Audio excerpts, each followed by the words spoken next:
E neste vídeo nós vamos ver os blogueiros da Globes em clima de velório, descobrindo que nem o Nordeste quer mais o Lulu. Vamos ver esse bate-papo gostoso, esse clima maravilhoso lá na Globes. Nesse período, a gente viu algumas mudanças pontuais, por exemplo, na comunicação. Quando você conversa com o governo, eles dizem, é comunicação, mas não é só comunicação, é um problema político. Hoje eu estava comentando aqui com eles que existe uma percepção de que o PT também não lidera mais debates como motoristas de aplicativos ou encampa, aí o governo também, a pauta do 6x1. Enfim, eles sabem quais são os problemas. A minha pergunta para você é, eles tentaram lançar algumas medidas.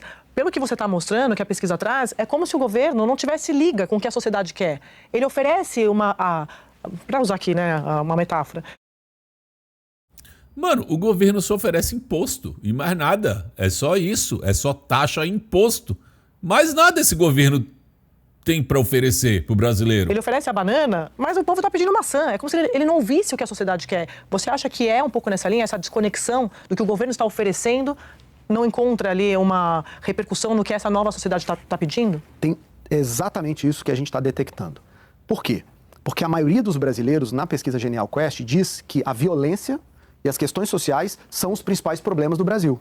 E o governo está apresentando uma série de medidas, todas focadas na mesma tese de sempre, de como fazer o trabalhador, a pessoa mais pobre, ter um pouco mais de renda. Olha, eu acredito que hoje, para ele reverter isso aí, é ele baratear a comida. Eu acho que o brasileiro hoje está nem pensando, em primeiro lugar, na segurança pública e nada disso. O brasileiro quer ir ao mercado e voltar com a sacola cheia sem gastar muito. E esse papinho de que vai tirar o pobre da pobreza e vai dar picanha, isso e aquilo, mano, a verdade é que já foi, velho. O pobre já se ligou que não, isso nunca vai acontecer. Só que nesse período todo, André, no último ano inteiro, como o Merval chamou a atenção, mesmo com todas as iniciativas de estímulo da economia, a percepção da população é inversa, é de que a economia não vai bem. Por quê? Porque embora o desemprego esteja baixo, a renda desse emprego não é suficiente para dar conta das suas necessidades básicas. Aonde que o desemprego está baixo? Lá naqueles números que o Postman fez, né? Onde o cara que recebe Bolsa Família é considerado empregado, né? Mesmo sendo que para você receber o Bolsa Família, você tem que estar desempregado. Vai entender, né? Embora o PIB esteja crescendo, a inflação de alimentos corrói um pedaço desse elemento. Então, a economia, nesse caso, que o governo está apostando como sendo a única bandeira para resolver o problema, mostra há muito tempo que não é a solução. O brasileiro está olhando para outra coisa. Bom, eles continuaram. Isso aqui foi só a introdução. O moço veio aqui com mais pesquisas. Perguntou para os brasileiros, de maneira direta, qual programa do governo tem impacto positivo na sua vida? Tá? A taxação tem impacto na minha vida. Não é positiva, mas tem impacto na minha vida. 33% dizem que nenhum dos programas tem impacto. 20% dizem que o Bolsa Família tem impacto. 10% dizem que o imposto de renda vai ter impacto. O Farmácia Popular 9%, Minha Casa Minha Vida 9%, o PED 67%, o Saque Aniversário 4%, Desenrola 3%, Acredito 2%, o Crédito Trabalhador 2% e o Gás para Todos 1%. 33%... qualquer merda que o governo faça não tem impacto positivo. O governo não impacta positivamente praticamente ninguém. Os 20 ali do Bolsa Família é quem recebe o Bolsa Família, né? Ou seja, Merval, 67% dos brasileiros afirmam que algum programa do governo impacta positivamente a sua vida, ok? Ok. No entanto, 56% avaliam o governo de maneira negativa. Como é que explica? Como é que, por um lado, quase 70% dizem que os programas geram impactos positivos na sua vida e, por outro lado, está crescendo a desaprovação? Você já deu a resposta na outra vez. Não tem mais gratidão automática. E aí, André, olha o que a gente apurou exatamente pelo diálogo que nós dois fizemos na última vez aqui no Estúdio I. Gratidão? Tem que ter gratidão se o governo... Como assim? É mesmo? Não tem que babar o ovo e dizer amém? Porque ele fez alguma coisa para melhorar a nossa vida, onde ele usa o nosso dinheiro e... Nós perguntamos diretamente para os brasileiros. Em janeiro, nós dois formulamos essa hipótese. Olha como esse dado aparece, eu vou pedir a nossa produção para colocar essa informação. 51% dos brasileiros afirmam que programas sociais são direitos, que ninguém vai tirar esse direito deles, contra 42% que vão dizer que não tem direito. Bom, esses 42 aí é os que votam no Lula, né? Que, se o PT sair, vocês vão perder o Bolsa Família. E aquele papinho de sempre, né? Desculpa, que os programas não são direitos, podem ser retirados. Então, existe ali uma divisão, embora a maioria concorde com a tese de que é direito, não é mais um benefício que merece retribuição automática. Agora, quer ver como isso se agrava? Então isso aí era um benefício para ter retribuição, tipo assim, você comprar voto, era isso mesmo que você tá falando? É assim, a gente dá um dinheiro e lá na frente você devolve para nós em voto? É isso, moço, que você falou? Só pode falar isso não, hein? Pode falar isso na TV não, hein? E aí, André, eu não posso vir pro estúdio isso sem dado exclusivo. Não. Então, antes de ir, ele deu gostoso exclusivamente, né? Eu não posso ir pro estúdio ir sem ter dado exclusivo. Nem Merval Imortal te libera na porta da próxima vez, como hoje. Eu sei que hoje ele me liberou na porta por causa desse dado. Isso. A gente fez uma outra pergunta para os brasileiros e o resultado é ainda mais impressionante, para ajudar a entender por que os programas que geram impacto não geram aprovação. Pode rodar, por favor. Você tem medo de perder benefício se o Lula deixar de ser presidente? 70% diz que não. Ou seja, não tá dando mais certo a gente dizer que se vier aí um próximo governo a gente vai perder, você vai perder seu Bolsa Família, vai perder... Não tá dando mais certo, o que a gente faz agora? Olha lá, 70% das pessoas falam assim, não, a gente pode tirar o Lula que vai continuar recebendo. A gente tirou lá o PT da outra vez lá e o Bolsonaro continuou pagando. Então não sou obrigado a votar nesse cachaceiro que me encheu de imposto e deixou o alimento caro. Foi o tema de campanha presidencial. Exato. Vai acabar a Bolsa Família, se Lula perder, e funcionou naquela época. Ou seja, nós estamos vivendo, Sadi, a era em que o eleitor vê o que o governo faz como uma obrigação e não como algo que merece retribuição política e eleitoral. Aí não era pra ser assim não, moço? Não! A verdade é que sempre foi daquele jeito mesmo, né?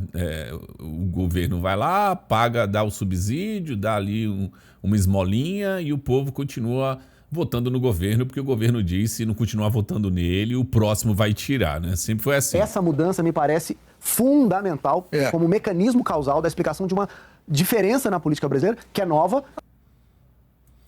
Bom, tem mais.